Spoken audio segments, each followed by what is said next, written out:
Allora, il locale ce l'ho dal 1976, dopo la morte di mio zio, perché lui l'ha lasciato a mio padre in eredità, essendo io l'unico che potevo prenderla, l'ho preso io in gestione, ho preso il tabacchino, dopo qualche po' di tempo ho ripreso anche le licenze del bar, tutto quello che riguardava il bar. Sono stato precedentemente, prima del 76, con i miei parenti, con chi l'ha lasciata mio padre, Bore Casula, Zio Bore Casula, che è stata una bravissima persona che ha conosciuto tutte le generazioni precedenti. Io da 50 anni ho conosciuto tutte quelle che sono arrivate dopo, perché ho avuto a che fare con tutti,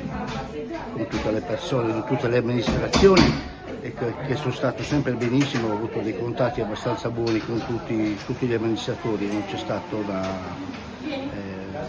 un'amministrazione che abbia avuto qualcosa che non mi abbia aiutato, venuto incontro, e nelle mie situazioni molte volte si ha anche un po' di problemi, quindi sono sempre stati disponibili con tutti i sensi. Quindi questi 50 anni, anche se sono di lavoro, non tutti sono stati sempre buoni, però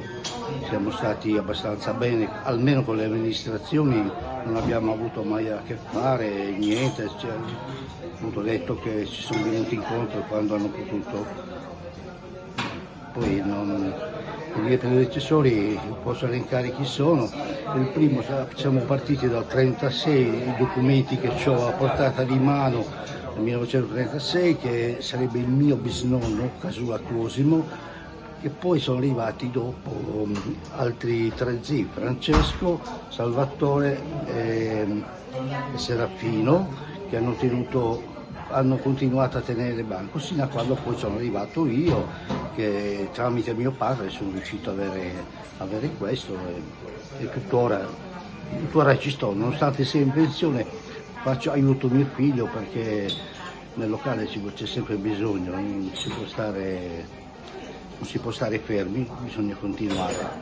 E ci siamo trovati molte volte anche da soli, perché gli altri locali hanno avuto dei problemi, qualcuno si è chiuso, qualcuno, siamo stati anche in 4, siamo stati anche in 2, anche da solo ho fatto un po' di tempo, quindi però abbiamo retto a tutte queste cose. Non avrei altro da dire. È stato benissimo, la gente di Norbella mi è stata sempre vicino, mi ha aiutato, insomma, quello che voglio dire. Giustamente in 50 anni ci sono stati anche dei problemi con la gente, ma sono tutte cose normali che uno ha a che fare, avendo a che fare per 50 anni con un'attività,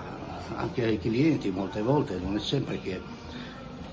vada tutto come si spetta, ma cerchiamo di superare tutte queste cose senza andare contro nessuno. Poi viviamo in una comunità che a me piace moltissimo, l'apprezzo e non la cambierei con nessun'altra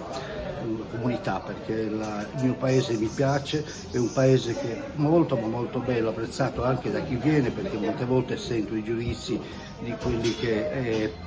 vengono qua e che dicono che è un paese molto ben tenuto, molto ben pulito, abbiamo avuto sempre delle amministrazioni che si sono dedicate a queste cose, e quindi mi sento orgoglioso del mio paese.